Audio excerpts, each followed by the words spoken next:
Hello and welcome to Politics. Today I am Farrukh Pitafi.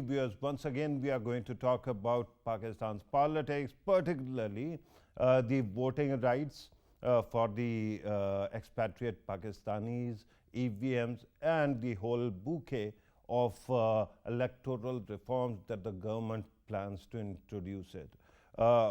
You must have heard the public talks of or press talks of the information minister and the advisor on parliamentary affairs. And it was very clearly pointed out that the government is once again going to approach the opposition in order to get these reform bills approved. Let me read a tweet to you, and that is from Federal Minister for Information and Broadcasting of Pakistan, Fawad Chaudhry. He says the Prime Minister has once again directed to contact with opposition regarding the matters of electoral reforms. Attorney General of Pakistan, Khalid Javed Khan, will brief the legal team of the opposition and the ECP regarding the salient features of reform. He will then submit a report based on the recommendations of the opposition to the Prime Minister, Imran Khan. So this is the tweet that was in front of you. Our team has prepared a package for you. First, watch that, and then I'm going to introduce the guests in the studio, the panel I've got. Let us watch the report. In a country where Form 45 has almost become a political term, where the counting of less than 1 lakh votes can take hours, and where not a single election has been untainted by the accusations of the euphemistically termed foul play, it is odd that the electoral reforms buzzword has been bandied about but not really taken up seriously. It has been obvious for some time that Pakistan's crumbling electoral system is in need of reform. In fact, over the past decades, almost all political parties have talked about electoral reform as the essential ingredient to make the electoral system more representative and fair. President Dr. Arif Alvi has emphasized the need for expediting the electoral reforms process to grant overseas Pakistanis their political rights as well as make the electoral process more transparent and secure. The president emphasized the need for evolving consensus among political parties and other relevant stakeholders to take forward the reforms process. The introduction of internet voting solution for overseas Pakistanis is giving great confidence to PTI because it could boost its prospects for a possible next term in government but is causing alarm among the opposition parties. Earlier this month, the government's electoral reforms bill that was introduced in the National Assembly on 16th October 2020 was passed by the relevant standing committee. Advisor on Parliamentary Affairs Baba Rawan has said Prime Minister Imran Khan is committed to grant the right of vote to the overseas Pakistanis, aiming to include them in the decision making process. Minister for State on Information Farrukh Habib said that the right to vote is a fundamental right of the overseas Pakistani. He said that Prime Minister Imran Khan and his coalition partners believe in supremacy of constitution and rule of law. So it is not merely about electoral reforms, it is about the modalities of voting system as well. On one side, of course, it is an issue of EVMs, electronic voting machines, and somehow those parties who have been pulling for the idea during previous governments all of a sudden find fault with the idea of EVMs. But on the other side, we have also seen the issue of overseas Pakistanis is not merely limited to the right to vote, but how to vote as well. Because countries usually, and I'm talking about countries like the US, the UK, Europe, and umpteen other countries, the population, Pakistani population there is sparsely distributed, right? Scattered all over the country. These are big countries when it comes to territorial width and girth.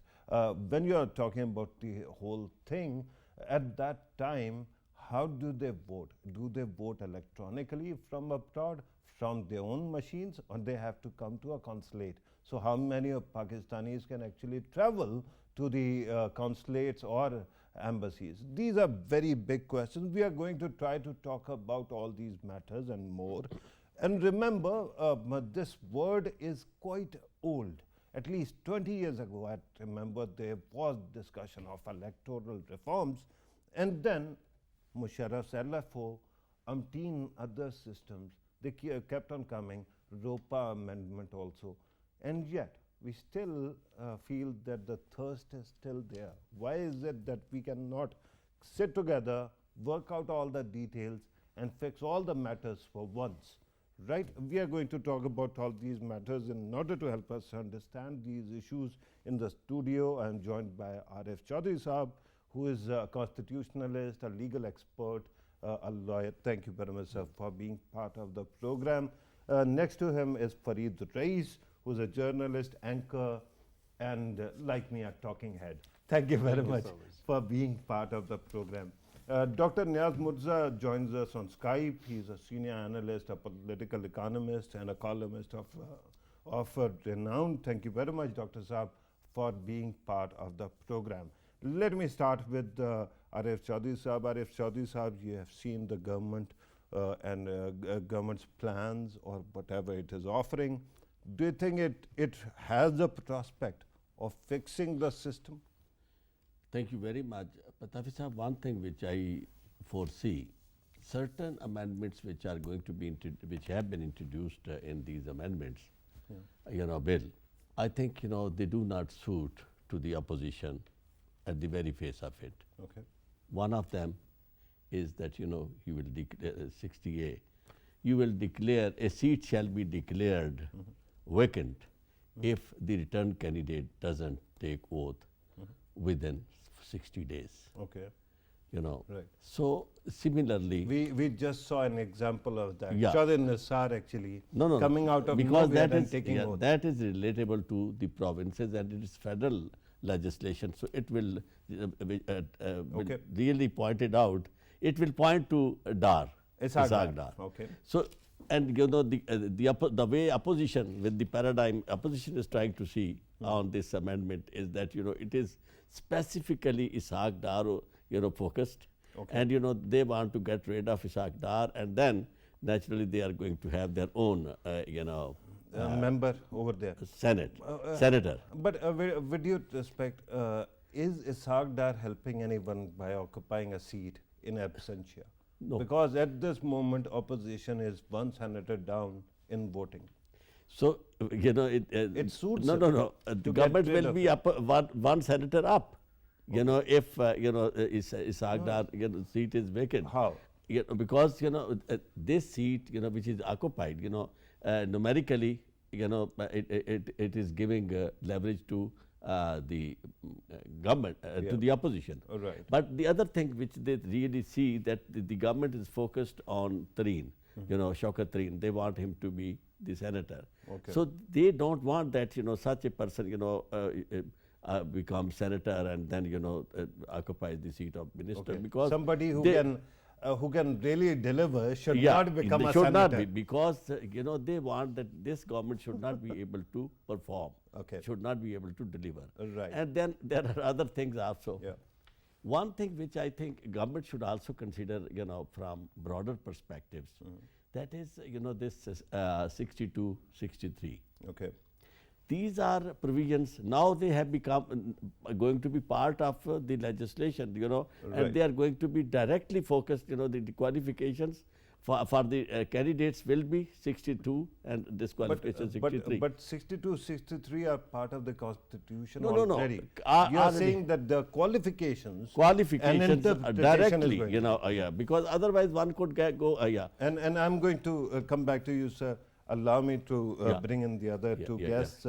Fareed, you are the youngest, so you'll have to wait a little bit longer. Let me bring in Dr. Niaz Murza. Dr. Niaz, your take on electoral reforms, and why is it that the opposition doesn't seem to be playing ball when it was clear, a few years ago, that the importance of electronic voting machines, the use of biometrics, and giving the voting rights to the expatriates was something that needed to be done? Well, politicians always look at, what's going to benefit them. That's Right. always there. But then, I think there is also the process that has been adopted by, the government on so many issues, doing things unilaterally. If you compare that with, the way things were done from 2008 to 2018 on, major bills, for example, 18th Amendment, it was all through, negotiations and discussions among multiple parties.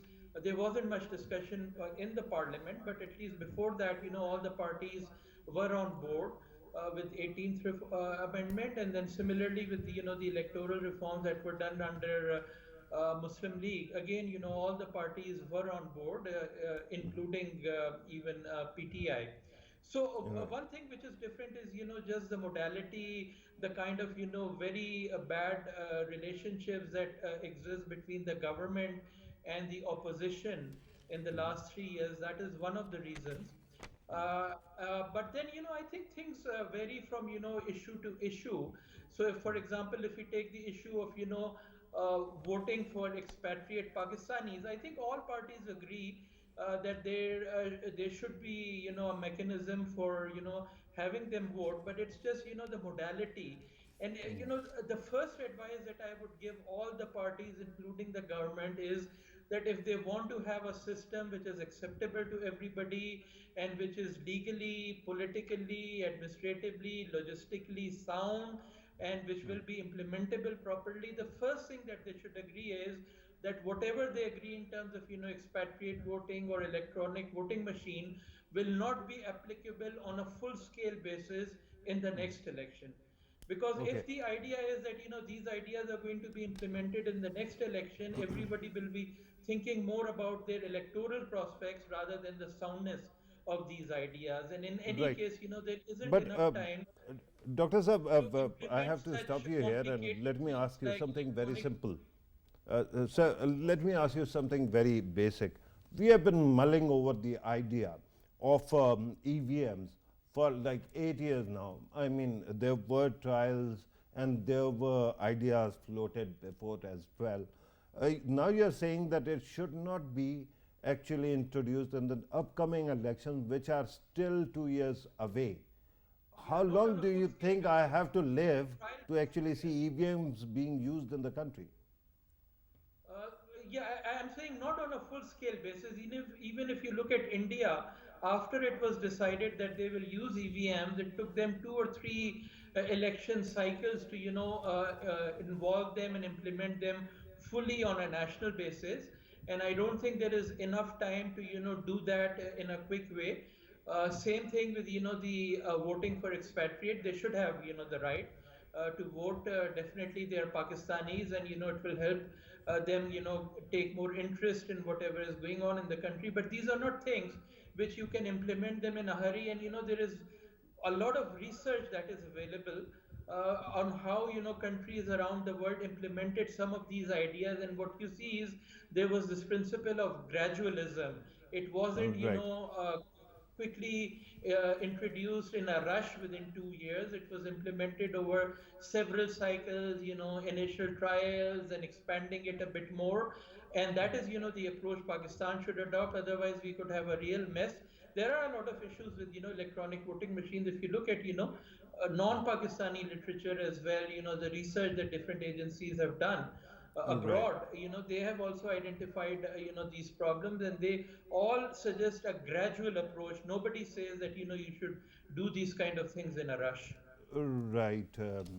Now, Farid Saab, your take on everything that was said, and do you think that it is time for the electoral reforms? Whether these reforms actually take care of all the problems, or we are actually moving in a gradual direction, where one by one, every 4 years, we do something, and then we say, okay, something has been fixed, and that fixing becomes a problem in the next elections.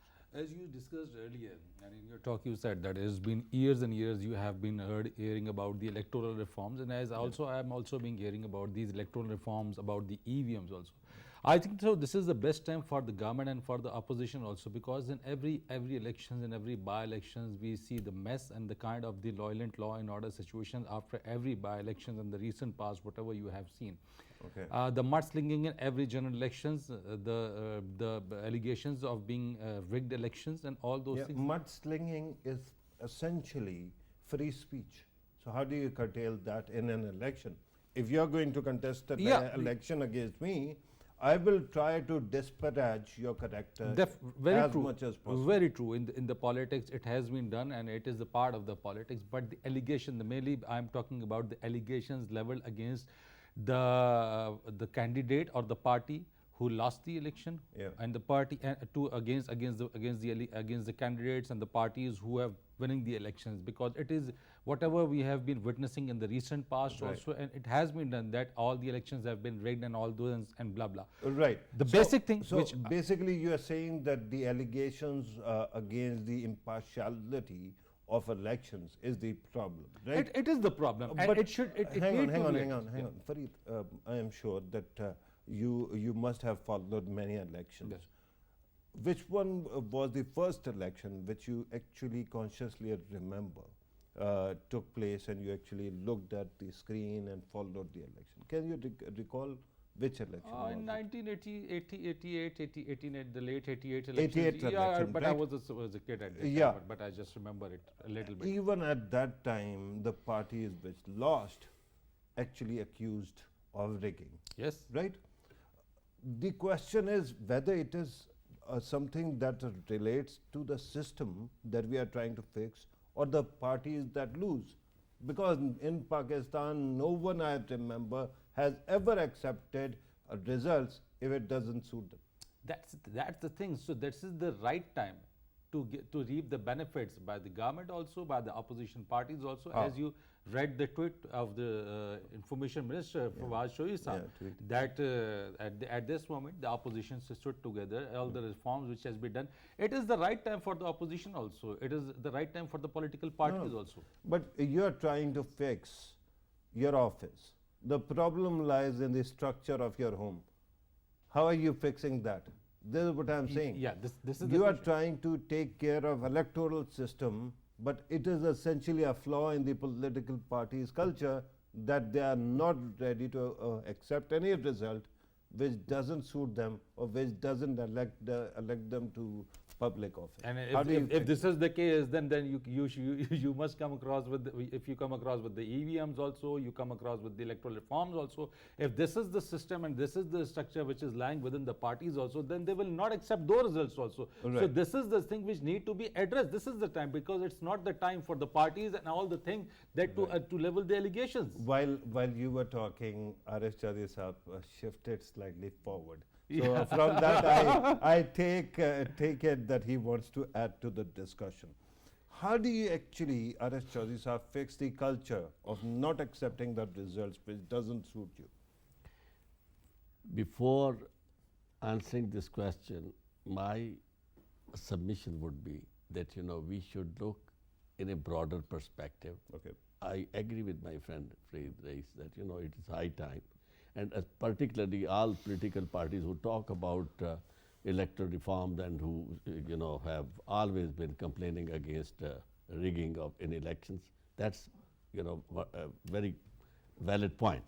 But in fact, election commission, constitution of election commission is a big issue. Okay. As far as its formation is concerned, Right. at the moment, I may not go to that extent that you should change the system how it is elected, but at least the persons you select, the qualifications can be changed. You need not necessarily that they should always be with the background of judiciary, or This time it isn't. It's a bureaucrat. Yeah, it is there. It's a bureaucrat, but you should change the you should try to change the total posture of those who are sitting in the election commission, and you should have one thing which I think through your this channel and media I would like to emphasize, that this retirement age must be observed everywhere. Okay. You should bring in people who are in service. Okay. So they should be held responsible, and even while they are in service, they will. This should be a duty, for Right. them. And it's not that they are just retired and you give Right. them a bonus. I understand that you like to play off the crease and sometimes off the pitch also, and you have done it. Now let me bring you back to the Yeah. question I asked. Yeah. The culture of not accepting results. How do you fix that? There is no way that you should keep on doing all this. Instead of waiting for the time that as you said, that rightly said, that how long do I have to live to see those days when electronic machines are Yeah. working. Yeah. It may be a doctor may be right in saying that it may not be possible, but at least at the moment you should legislate. You should make those laws, and after that you should try to implement those laws, because once you bring all these things in the system, in the legislation, then working should be started on that. Until and unless you make a legislation on these points, how can you talk about electoral reforms? Then if it is not possible, then everybody should forget that election reforms are only a propaganda everybody has. As corruption in Pakistan now, people will see that it's only a mantra that if you are in the government, you are talking about corruption against those who are wherever they are. All right. So, but as a matter of fact, nobody is serious. So if you are serious and you really want to fix this system, and you want to bring in place that elected system where people at least can cast their votes, those people who are in villages, you will agree with me, many of them do not exercise the right of vote. Right, right. Yeah. But because we are talking about the digital part of Yeah. how elections are going to take place, Yeah. let me jog your memory. Right before 2018 elections, opposition and government parties actually agreed on certain things, right? They brought in the idea of an RTS. Yeah. Right, a result telling system. It was telling system. Okay, so they actually brought it in. The parties at that time which were ruling were the first to find fault with it when elections were taking place. Yeah.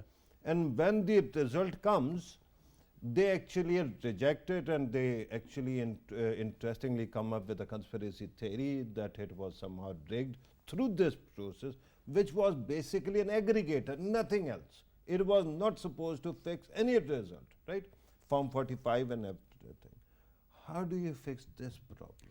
Even when these things were not in place, elections, used to be, mulled, and people used to talk about this, that there is rigging in election. That is a culture which has to be fixed within a course of time. When particularly those people who really face this music, election, once they fail in elections, and they rightly are rejected by the people, at a time will come that people will also say, because When? this election, this 18 election, 2018. I've seen more than a dozen elections by now. Yeah. And if this culture hasn't evolved today, who is to guarantee that it is going to take place in my lifetime? Then my pessimistic note, which is always that when anybody asks, cannot be fixed. yeah. Dr. Niaz Mirza, here's the concern. I'm talking to some of the most learned people I've met, including your good self. And if these people cannot provide me with a clear answer how to fix the problem of not accepting results, what am I going to do? Because then it means that no such solution exists. Well, it's a long-term process, and the way to start is to keep strengthening your system. Just look at whatever issues are cropping up each time. Then you keep fixing them, and that process has started in Pakistan. The reforms that were done in 2015 or 16 under PMLN, they were a good first step. They were generally appreciated by neutral observers, and they did take care of a lot of problems. But then other problems come up, and it was a similar process in India too, where the process was spread over at least 3 or 4 election cycles, and now you don't really see the situation where there is a complete rejection by the opposition. They may have complaints about a few seats here and there, but overall, the election results are accepted.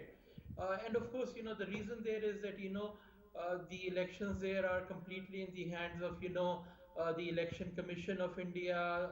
Outside forces are not interfering. The way it happens in Pakistan. In Pakistan, that is also a big issue. That it's not just a fight between the political parties, but other institutions also interfere, and that also creates a lot of problems. But that's Right. a separate issue. The electoral reforms that we are talking about here today is more about the technical issues about how to hold good elections on the election day. Right. And for that, again, we need to look at every time we have these neutral observers come in and look at the kind of issues they are suggesting. So, for example, we have the European Union, the Commonwealth. Within Pakistan, we have FAFN. Why Right. don't we look at what the kind of things that they are suggesting? And Right. if you look at the There reports of are all serious these, concerns, none of them Dr. have Saab, but suggested that you here's need my to implement concern. EVM And my or concern is that voting we procedures. Pakistanis have the habit of fixing only the rational part of the equation. We don't even look at the irrational part. For example, whenever it comes to tax collection, usually people who are registered complain that they have to bear the brunt of all the taxes or tax hikes. Similarly, when you talk about the electoral system, the system itself is quite rational because you have systems, procedures, transparency. But there is one irrational part which doesn't allow you to govern it at all. And I'm talking about political parties. This irrational attitude of political parties of not accepting results, is it not actually related to the fact that they are not rational actors, that they don't have democracy within them, that there is no transparency, and most of the parties are actually ruled by one man, one family, one clan, or one group? Well, I mean, all that is very similar to what you have in Sri Lanka and India too.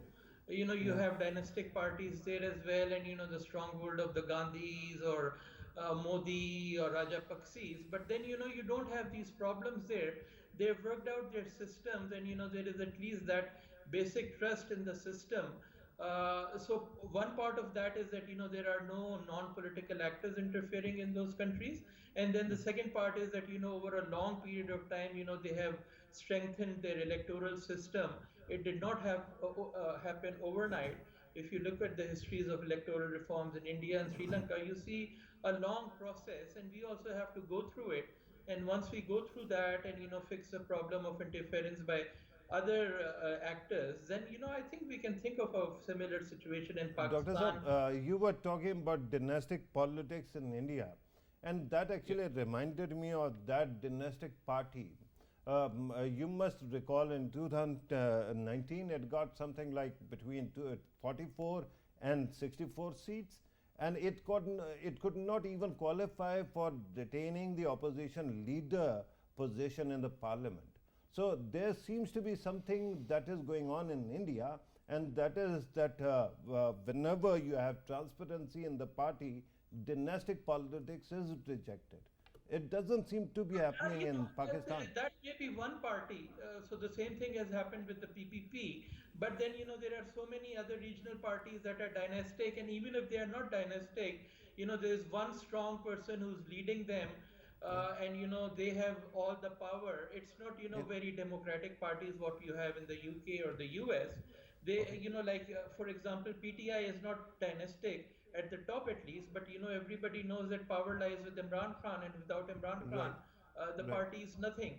So Right. we do have similar parallels in India and Pakistan and Bangladesh. But Okay. again, the solution is taking it and working collaboratively. So that process started in 2015-16, and I hope PTI also adopts a similar approach of getting Right. everybody on board, thrashing out issues instead Okay. of having, this outlook that, the opposition is all crooks and thieves Right. and I will not talk to them. That's a good So, point. Let me actually go to Fareed's race. Fareed, sure. here's the problem, and I'm sure that you are seeing it as well. If you are a political party which has system which is based on merits, right? A merit system, progress, you collect your funds through transparent and well-laid laws, and then you also keep on changing, if not first tier leadership, at least second tier leadership through electoral process. Then you are more likely to invest more trust in the system because your stakes are there. But if you are a Malajat party, you belong to one clan or one family, you're not going to accept that results. We keep on talking about fixing the electoral system when political parties don't allow election commission to regulate them. Is it not true? It is true. It is true. And you have very rightly pointed out this thing that the political parties within themselves should regulate themselves. This is the very important thing because, as you Right. talked about, the political parties, we see that it is just like working as a group. If it's a father is leading the party, then his Yeah. son, and then so on and so on.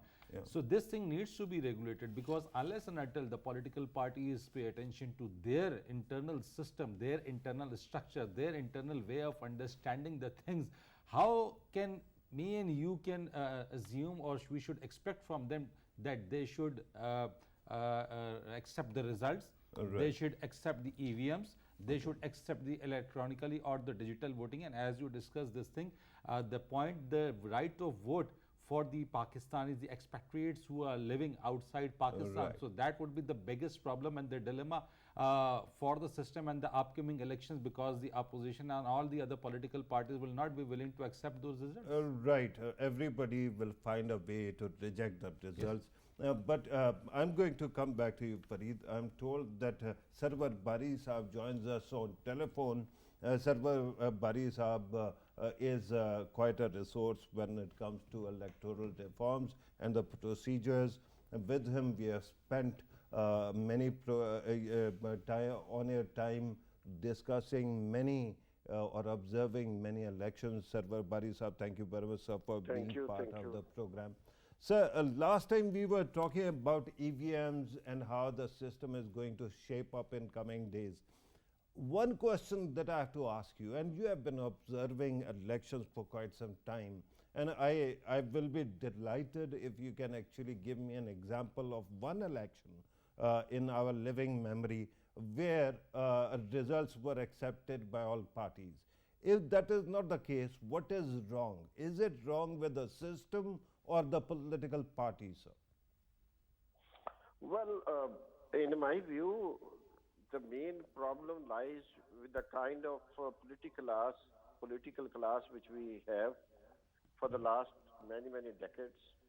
If you look at our members of National Assembly and provincial assemblies, we know very well that they belong to either a feudal family or to a business interest.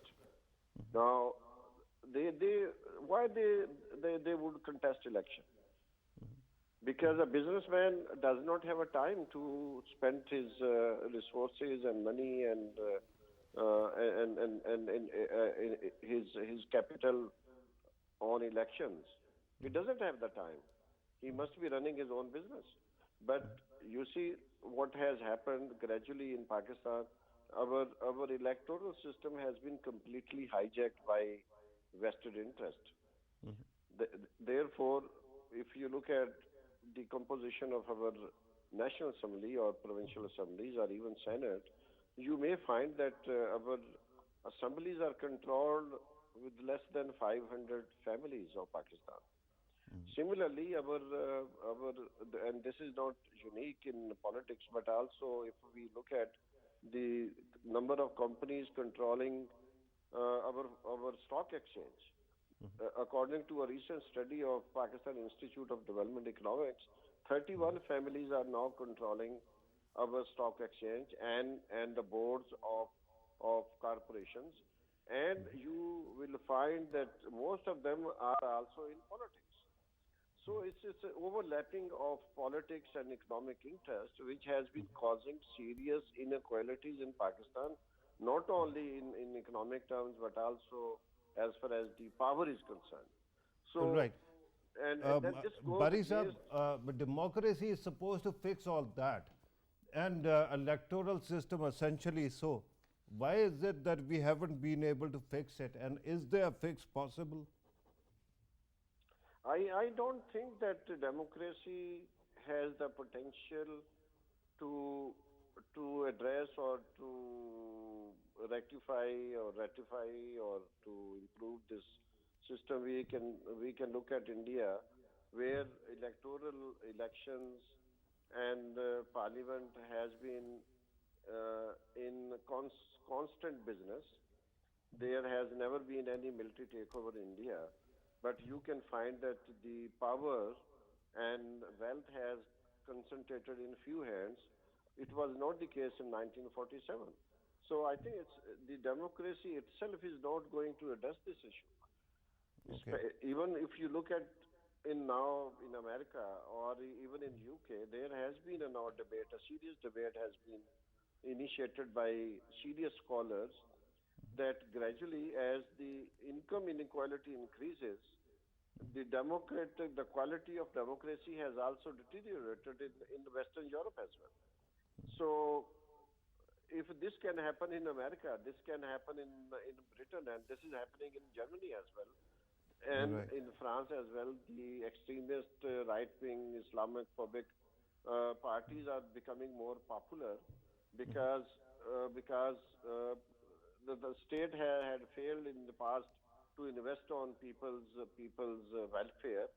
The Right. welfare state has been almost gone in the Good West point, as sir. well. So Bari Sahib, I don't think one that one I last don't think. question before I let you go, and Ji. that is about giving the right to expatriate Pakistanis. Sir, do you have any idea, any modality in mind? Because I understand that if I am living in Texas and if I have to go to Washington D.C. to cast my vote or California, it will be very difficult. Or if I use my own computer, then it can be hacked. So, what is the compromise or solution here? Well, I think one that you may remember that after the general election 2018, we had 35 by-elections. And during those elections, we gave this right to overseas Pakistanis to vote from abroad. You may remember that. Yeah. And they were allowed to use internet for that purpose. But you see, the problem is approximately 9 million Pakistanis live abroad and work there. And out of 9 million, 4.7 million are residing in Middle Eastern countries. Now, the problem is that Election Commission, in fact, disenfranchise thousands of people by introducing some conditionalities. Like one, that every Pakistani who is living abroad must have email so that he could register himself or herself through email, and then the Election Commission would allot him some password. Right. Now, most of the workers, Pakistani workers who are residing and working in Middle Eastern countries, they are illiterate or semi-literate, and they don't use email. There is enough data available about that. Now, Right. by having this condition, Election Commission in fact disenfranchised all those people. Similarly, Right. then the second condition was that their passport must be valid and available at the time of voting if they wanted to vote in person. Now, Okay. you also know, I know, you know, everybody knows that in Middle Eastern countries, the employers keep passports of their workers. So the Pakistani workers do not have access to their passport. And the third condition was that the NICOP, National Identity Card for the overseas, and the CNICs, if they are expired, they could not be used. So as a result of that, it is amazing that only 7,000 and 500 approximately people could register themselves as voter. And out of Right. 7,500, only 4,000 plus people voted. Right. So, So in this on is a in process of elimination and it will have to be corrected. Sir, I'm told that we are running out of time. Let me thank Sarwar Bari Saab thank you. for your precious time. Someday we are going to have you in the studio and then we are going to debate these matters in detail as well. Very quickly, Arif Chaudhry Saab, if you want to give a conclusion, Yeah, please do. it is very optimistic to expect, from politicians that they will, set their own house straight because, Right. that doesn't seem to be offering. So the best thing would be that we should apply pragmatic standards. So quickly, I would suggest two important aspects of these, reforms, and one is, to install caretaker government. That's very critical point where we have a very we have problems, and especially the polarization has gone to that level. We cannot call it only polarization. It is now acrimony. It is now animosity. So Right. they don't reach a conclusion. And the second thing is a very strong, powerful, in all respects, Okay. election commission, which Right. can hold all these things, in control. And political parties, they should hold their elections, and government and the election commission should be watching all this. If they don't hold the elections, they Right. should be punished for that. And That's a good point, Yeah. sir. Fareed Reis, very quickly. It's an ongoing and a gradual process. And if somebody is expecting that in Gradual. 2023 Okay. everything will be all right and it will be smooth, won't. It won't. It's an So ongoing I process. better tell my children that they should tell their children that they should tell their children. One day we will have proper One day it democracy will, in it the will country. go. Yes. Right. So the whole point of me believing in democracy is that it is not going to deliver for me. If somebody is expecting in 2023, Okay. there will be no allegation that it's nothing. Okay. Very quickly, Dr. Niaz Murza, your conclusion, sir. Yeah, I mean, I agree. They should, do it gradually, pass all the laws. That's fine, but the implementation should take time so that it gets freed from the political calculations of all the different parties, and they Right. can focus on the long term. Right. On that, we have to conclude the program. Dr. Niaz Murza, thank you very much for your time. Sarwar Bari Saab joined us on telephone. Thank you very much, sir, for your precious time. Arif Chaudhry Saab, great to have you in the studio. Fareed Reis, always not only great having you here, but also fun. Thank you. Viewers, you have listened to our participants. Discussion about electoral reforms, as Fareed pointed out, is going to continue beyond my lifetime and perhaps my children's and their children's lifetime. But at least we keep on moving. It seems that we are stuck in some kind of time warp or some kind of time bubble where everything we do actually takes so much time that perhaps people sitting outside might see it as end of times already. Let us hope in coming days we see reforms, but the question about political parties is important. Till the time political parties' treasury is not strong, they don't collect funds and they are not autonomous, they will keep on depending on these elites who control these parties. Until that time, everyone will judge the elections by the standards of their ego and not by any objective standards at all. Arif Chaudhry Saab actually gave you some suggestions. I think they are very important. Election Commission should start looking at the other side of the equation, the irrational side of the equation. Otherwise, we will be actually caught in the same bubble, in the same loop, in the same time warp, and that won't be good. This was today's program. Thank you very much for watching. Take care.